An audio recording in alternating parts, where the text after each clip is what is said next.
Hi everyone! Today I'll show you how to delete all your Google history and activity. First, open the Google app on your phone. Next, tap your profile icon in the top right corner. Then, tap Search History. Here, you'll see all your recent activity. Tap Delete. Select Delete All Time. Make sure to tick all the boxes. Then, tap Next. Tap Delete again to confirm. Now, go back to the home page.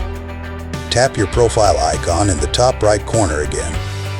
Then, tap Google account. Scroll down and choose Data and Privacy. Scroll down and tap My Activity. Next, scroll down and tap Delete. Choose Always. Again, make sure to tick all the boxes. Then, tap Next. Tap Delete to confirm. And that's it. You successfully deleted your Google history and activity. Don't forget to subscribe to my channel for more tips and tricks.